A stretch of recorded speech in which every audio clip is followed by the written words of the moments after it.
Hello everyone. Once again welcome to OET Beats with Leena. ഇന്ന് നമ്മൾ നമ്മുടെ ചാനലിലൂടെ OET റൈറ്റിങ്ങിനെ കുറിച്ചാണ് ഡിസ്കസ് ചെയ്യുന്നത്.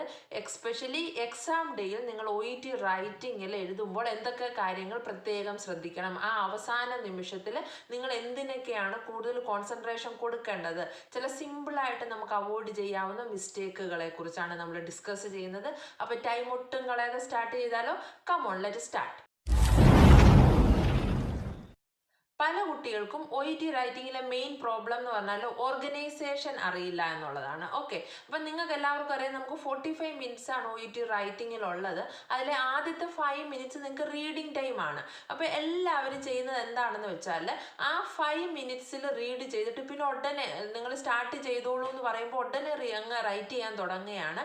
പിന്നെ പകുതി എഴുതി കഴിയുമ്പോഴാണ് ഇനി അടുത്ത എന്ത് പോയിന്റ് ആഡ് ചെയ്യണം, അടുത്ത എന്ത് പോയിന്റ് ആഡ് ചെയ്യണമെന്ന് ആലോചിക്കുന്നത്. പിന്നെ അങ്ങ് താഴെ ചെല്ലുമ്പോൾ അയ്യോ ഈ പോയിന്റ് ഫസ്റ്റ് പാരഗ്രാഫിലായിരുന്നു, ഈ പോയിന്റ് സെക്കൻഡ് പാരഗ്രാഫിലാണെന്നൊക്കെ ആലോചിക്കുന്നത്. അങ്ങനെ പല മിസ്റ്റേക്കുകളും പല കുട്ടികളും കാണിക്കാറുണ്ട്. എന്ന് വെച്ചാൽ നിങ്ങൾ ആ ക്വസ്റ്റ്യൻ വായിച്ച് മനസ്സിലാക്കാതെ പെട്ടെന്ന് തന്നെ എഴുതി തുടങ്ങുന്നതിൻ്റെ കുഴപ്പമാണ് അത്. ഓക്കെ, അപ്പം നിങ്ങൾ ആദ്യം ചെയ്യേണ്ടതെന്ന് പറഞ്ഞാൽ എല്ലാവർക്കും അറിയാം, നിങ്ങൾ എക്സാമിന് ചെന്നിരിക്കുമ്പോൾ ഒരല്പം പേടിയും വെപ്രാളും ഒക്കെ ഉണ്ടായിരിക്കുമെന്ന്. അപ്പോൾ ആദ്യത്തെ 5 മിനിറ്റ്സ് ക്വസ്റ്റ്യൻ അങ്ങോട്ട് കിട്ടിക്കഴിയുമ്പോൾ ഉടനെ വായിച്ച് നോക്കുമ്പോൾ നിങ്ങൾക്ക് അതിൻ്റെ ഫുൾ മീനിങ് ഒന്നും മനസ്സിലാകണമെന്നില്ല.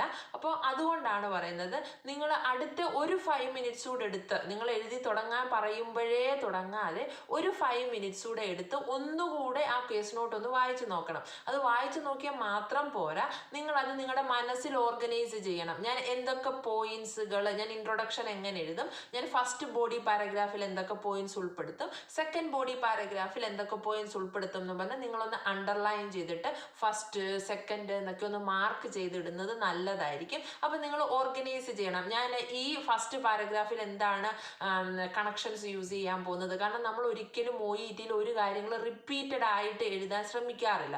അപ്പം രണ്ടാമത്തെ പാരഗ്രാഫിൽ ഞാൻ ഏതൊക്കെ കണക്റ്റേഴ്സ് യൂസ് ചെയ്യും, ഞാൻ എങ്ങനെയാണ് സെൻറ്റൻസ് കൺസ്ട്രക്ഷൻ ചെയ്യാൻ പോകുന്നത്, അതൊക്കെ നിങ്ങളൊന്ന് ജസ്റ്റ് ചെറുതായിട്ടെങ്കിലും ഒന്ന് ഓർഗനൈസ് ചെയ്ത് വെക്കണം. അറ്റ്ലീസ്റ്റ് ഏതൊക്കെ കണ്ടന്റ് ഏതൊക്കെ പാരഗ്രാഫിൽ ഉൾപ്പെടുത്തുന്നെങ്കിലും നിങ്ങൾ ഒരു എക്സ്ട്രാ 5 മിനിറ്റ്സ് കൂടി ഇരുന്ന് ലെറ്റർ ഓർഗനൈസ് ചെയ്തിട്ട് മാത്രമേ എഴുതി തുടങ്ങാവൂ. അല്ലാതെ നിങ്ങളുടെ ടൈം സ്റ്റാർട്ട് ചെയ്തു എന്ന് പറയുമ്പോഴേ നിങ്ങൾ തുടങ്ങരുത്. കാരണം OET റൈറ്റിംഗ് നമുക്ക് ഓൾറെഡി ഇൻഫർമേഷൻ തന്നിട്ടുണ്ട്. പിന്നെ നമ്മുടെ റെസ്പോൺസിബിലിറ്റി എന്താണ്, അതൊന്ന് പാരാഫ്രൈസ് ചെയ്ത് എഴുതുക, ഏറ്റവും റിലവൻ്റ് ആയിട്ടുള്ള ഇൻഫർമേഷൻ റെസിപ്പിയൻറ്റിന് വേണ്ട രീതിയിൽ എഴുതുക എന്നുള്ളതാണ്, ഇല്ലേ? അപ്പോൾ ഒരു എക്സ്ട്രാ 5 മിനിറ്റ്സ് കൂടെ എടുത്ത് നിങ്ങൾ ഇത് ഓർഗനൈസ് ചെയ്ത് എഴുതുമ്പോൾ നിങ്ങൾക്ക് ടൈം സേവ് ചെയ്യാൻ പറ്റും. പിന്നെ അനാവശ്യമായിട്ട് വീണ്ടും മായ്ക്കുകയോ എടുക്കുകയോ ഒന്നും വേണ്ടി വരത്തില്ല.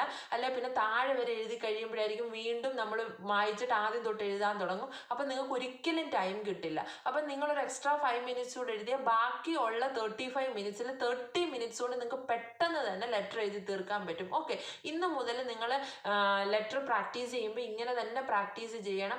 ആദ്യം കേസ് നോട്ട് വായിച്ച് നല്ലതുപോലെ മനസ്സിലാക്കിയിട്ട് മാത്രമേ നിങ്ങൾ ലെറ്റർ എഴുതി തുടങ്ങാവൂ. അല്ലാതെ പെട്ടെന്ന് ലെറ്റർ എഴുതി തുടങ്ങിയത് അപ്പം നിങ്ങൾക്ക് ഫുള്ള് കൺഫ്യൂഷൻ വരും. അത് ഒന്നാമത്തെ കാര്യം. പിന്നെ രണ്ടാമതായിട്ട് നിങ്ങൾ ശ്രദ്ധിക്കേണ്ട കാര്യങ്ങളാണ് നിങ്ങൾ എങ്ങനെ പാരഗ്രാഫുകൾ ഓർഗനൈസ് ചെയ്ത് അറേഞ്ച് ചെയ്ത് എഴുതുക എന്നുള്ളത്. ഓക്കെ, അപ്പോൾ എല്ലാവരും ഇതാണ് പഠിച്ചു വെച്ചിരിക്കുന്നത്.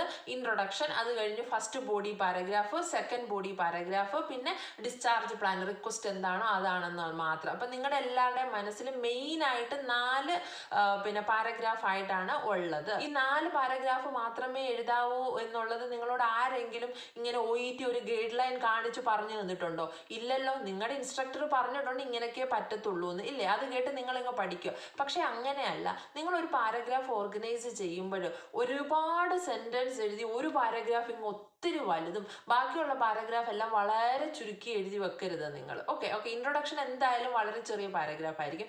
പിന്നെ വരുന്ന ഫസ്റ്റ് ബോഡി പാരഗ്രാഫിലാണ് എല്ലാവർക്കും ഈ അബദ്ധം പറ്റുന്നത്. അപ്പം നിങ്ങൾ ഒരു 10-12 സെൻറ്റൻസുകൾ ഒരു പാരഗ്രാഫിലാക്കിയിട്ട് നിങ്ങൾ ആ എന്താ മെഡിക്കൽ ബാക്ക്ഗ്രൗണ്ട് അല്ലെ മെയിൻ കൺസേൺ എന്താണെന്ന് വെച്ചാൽ അത് മൊത്തം ഒരു പാരഗ്രാഫിലാക്കി വെക്കാൻ ശ്രമിക്കും.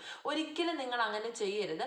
മെയിൻ കൺസേൺ അല്ലെങ്കിൽ പ്രൈമറി കൺസേൺ എന്താണെന്ന് വെച്ചാൽ അത് 2 പാരഗ്രാഫായിട്ട് നിങ്ങൾ ഡിവൈഡ് ചെയ്യണം. Second and third paragraph. അപ്പോൾ introduction first paragraph, main concern എന്നുള്ളത് സെക്കൻഡ് പാരഗ്രാഫും തേർഡ് പാരഗ്രാഫായിട്ട് 2ആയിട്ട് ഡിവൈഡ് ചെയ്തിട്ട് പിന്നെ മൂന്നാമത്തെ പാരഗ്രാഫിൽ നിങ്ങളുടെ ടേർഷറി കൺസേൺ. ഇപ്പോൾ ഒരു അഡ്മിറ്റായ പേഷ്യൻ്റ് ആണെങ്കിൽ സെക്കൻഡ് പാരഗ്രാഫിൽ വരുന്നത് പേഷ്യൻ്റ് എന്തുകൊണ്ട് അഡ്മിറ്റായി, എന്തൊക്കെ ട്രീറ്റ്മെൻറ്റ് കൊടുത്തു എന്നുള്ളതായിരിക്കുമല്ലോ.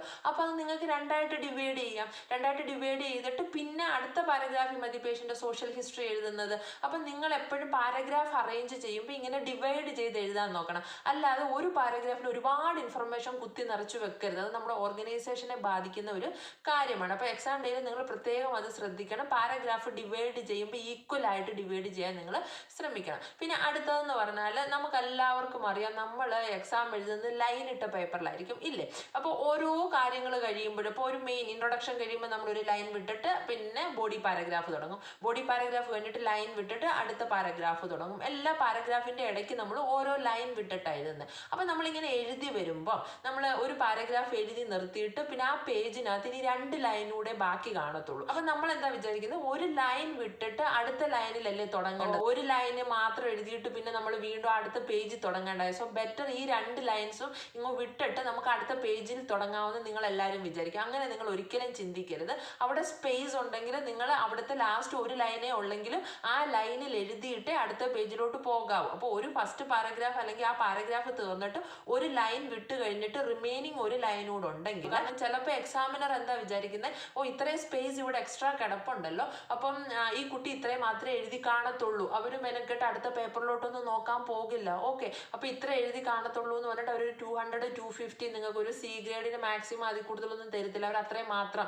നോക്കിയിട്ട് അവർ വെച്ചിട്ടങ്ങ് പോകും. അവരാരും മെനക്കെട്ട് നിങ്ങൾ ബാക്കി എഴുതിയിട്ടുണ്ടോ എന്നൊന്നും നോക്കാൻ പോകത്തില്ല. അപ്പോൾ ഇങ്ങനെയുള്ള ചില മൈന്യൂട്ട് കാര്യങ്ങളൊക്കെ നിങ്ങൾ ശ്രദ്ധിക്കണം. അപ്പോൾ ഒരു ലൈൻ വിട്ടിട്ട് അടുത്ത ഒരു ലൈൻ ബാക്കി ഉണ്ടെങ്കിൽ നിങ്ങൾ ആ ലൈനിൽ തന്നെ എഴുതി തുടങ്ങണം. നെക്സ്റ്റ് പേജിലോട്ട് പോകുന്നതിന് മുമ്പ് അവിടുത്തെ ആ ലൈനും കംപ്ലീറ്റ് ആക്കിയിട്ട് നിങ്ങൾ മറ്റേ പേപ്പറിലോട്ട് പോകാവുള്ളൂ. അത് നിങ്ങൾ എപ്പോഴും ശ്രദ്ധിക്കണം. പിന്നെ അടുത്തത്, നിങ്ങൾ എഴുതി കഴിഞ്ഞു. ഞാൻ എല്ലാവരോടും പറയുന്ന കാര്യമാണ്, വൺസ് നിങ്ങൾ ലെറ്റർ ഫിനിഷ് ചെയ്ത് കഴിഞ്ഞാൽ അറ്റ്ലീസ്റ്റ് നിങ്ങളൊരു 3 ടൈംസ് എങ്കിലും അതൊന്ന് റീഡ് ചെയ്യാനുള്ള സമയമെടുക്കണം. അപ്പോൾ റീഡ് ചെയ്യുമ്പോൾ നിങ്ങൾ എന്തൊക്കെ കാര്യങ്ങളാണ് ശ്രദ്ധിക്കേണ്ടത്. ഇപ്പോൾ ലെറ്റർ എല്ലാം എഴുതി കഴിയുമ്പോൾ നിങ്ങൾ ഫസ്റ്റ് ആയിട്ട് നിങ്ങളുടെ ലെറ്റർ നിങ്ങൾ റീഡ് ചെയ്യുമ്പോൾ നിങ്ങൾ ഗ്രാമർ മിസ്റ്റേക്കുകളോ ഒന്നും, ക്യാപിറ്റൽ ലെറ്റർ ഒന്നും നോക്കാൻ പോകണ്ട.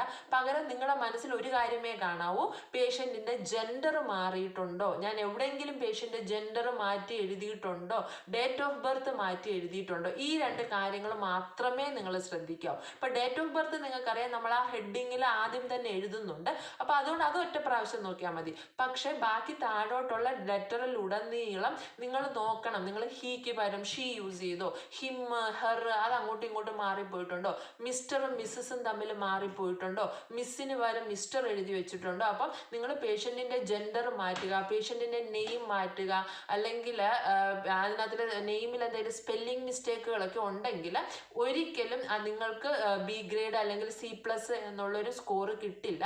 സോ നിങ്ങൾ ഫസ്റ്റ് റീഡ് ചെയ്യുമ്പോൾ നിങ്ങളുടെ ഫോക്കസ് പേഷ്യൻ്റെ ജെൻഡർ മാറിയിട്ടുണ്ടോ, പേഷ്യൻറ്റിൻ്റെ നെയിമിൽ എന്തെങ്കിലും സ്പെല്ലിംഗ് മിസ്റ്റേക്ക് ഉണ്ടോ, ഈ 2 കാര്യങ്ങൾ മാത്രമേ നിങ്ങൾ ഫോക്കസ് ചെയ്യാവൂ. കാരണം എക്സാം ഹോളിലായതുകൊണ്ട് നിങ്ങൾ ഭയങ്കര ടെൻഷനിലായിരിക്കും.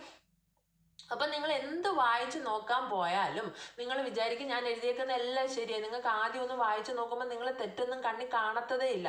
അപ്പോൾ ഗ്രാമർ മിസ്റ്റേക്കും എല്ലാം കൂടി ഒരുമിച്ച് നോക്കാൻ പോയാൽ നിങ്ങളതൊന്നും കാണത്തില്ല. മറിച്ച് നിങ്ങളുടെ ഫോക്കസ് പേഷ്യൻ്റെ ജെൻഡറിൽ മാത്രമായിരിക്കണം. ഗ്രാമർ മിസ്റ്റേക്ക് അറ്റ്ലീസ്റ്റ് 5 അവർ ടോളറേറ്റ് ചെയ്യും. പക്ഷേ ജെൻഡർ ഡിഫറൻസ് വന്നാൽ അവരൊരിക്കലും അത് അക്സെപ്റ്റ് ചെയ്യത്തില്ല. അതുകൊണ്ട് നിങ്ങൾ അതിനെ ഫോക്കസ് ചെയ്യണം. പിന്നെ അടുത്തതാണ്, സെക്കൻഡ് ടൈമിൽ വായിച്ച് നോക്കുമ്പോഴാണ് നിങ്ങൾ ക്യാപിറ്റൽ ലെറ്ററിൻ്റെ യൂസേജ് അല്ലെങ്കിൽ നിങ്ങൾ ഗ്രാമർ എന്തെങ്കിലും മിസ്റ്റേക്ക് വരുത്തിയിട്ടുണ്ടോ അതിനെയൊക്കെ ഫോക്കസ് ചെയ്ത് നിങ്ങൾ റീഡ് ചെയ്യേണ്ടത്. പിന്നെ മൂന്നാമത് വായിച്ച് നോക്കുമ്പോഴാണ് നിങ്ങൾ യൂസ് ചെയ്തേക്കുന്ന കോമ ഇട്ടേക്കുന്നത്, ഫുൾ സ്റ്റോപ്പ് ഇട്ടേക്കുന്നത്, അതൊക്കെ ശരിയാണോ എന്നെല്ലാം നോക്കേണ്ടത്. ഓക്കെ, അപ്പം നിങ്ങൾ ഫുൾ സ്റ്റോപ്പ് ഒക്കെ ഇടുമ്പോൾ ശ്രദ്ധിക്കണം. ഓരോ പാരഗ്രാഫും നിങ്ങൾ ലാസ്റ്റ് ആയി കഴിയുമ്പോൾ നിങ്ങളവിടെ ഒരു ഫുൾ സ്റ്റോപ്പ് ഇട്ട് വെക്കാൻ മറന്നു പോകും. പിന്നെ നമ്മൾ അടുത്ത പാരഗ്രാഫിലോട്ട് പെട്ടെന്ന് അങ്ങ് കിടക്കും. അപ്പോൾ ആ കാര്യം ശ്രദ്ധിക്കണം. നിങ്ങൾ ഓരോ പാരഗ്രാഫിൻ്റെ ലാസ്റ്റിൽ നിങ്ങൾ ആ ഫുൾ സ്റ്റോപ്പ് ഇട്ടിട്ടുണ്ട്. ഇതിനൊക്കെ നിങ്ങൾക്ക് മാർക്ക് ഉള്ളതാണ്, അതിനൊക്കെ നിങ്ങൾ സ്കോർ അവർ കൊടുക്കുന്നതാണ്. അപ്പോൾ അങ്ങനെയുള്ള കാര്യങ്ങളൊന്നും നിങ്ങൾ മറന്നു പോകരുത്. അപ്പോൾ എക്സാം ഡേയിൽ ഇങ്ങനെയൊക്കെയുള്ള ചില കാര്യങ്ങൾ നിങ്ങൾ പ്രത്യേകം ശ്രദ്ധിക്കണം. സോ പ്ലീസ് ഇന്ന് മുതൽ നിങ്ങൾ പ്രാക്ടീസ് ചെയ്യുമ്പം എക്സാമിന് എങ്ങനെയാണ് അതേപോലെ തന്നെ എഴുതി പഠിക്കുക. നിങ്ങൾ നല്ലവണ്ണം കേസ് നോട്ട് വായിച്ചു നോക്കിയിട്ട് മാത്രമേ എഴുതാൻ തുടങ്ങാവുള്ളൂ. എഴുതുമ്പോൾ നിങ്ങൾ ആലോചിക്കണം, എല്ലാ ഇൻഫർമേഷനും ഒരു പാരഗ്രാഫിൽ തന്നെ കുത്തി നിറച്ചു വെക്കരുത്. പാരഗ്രാഫ് ഡിവൈഡ് ചെയ്ത് ഓർഗനൈസ് ചെയ്യാൻ പഠിക്കുക.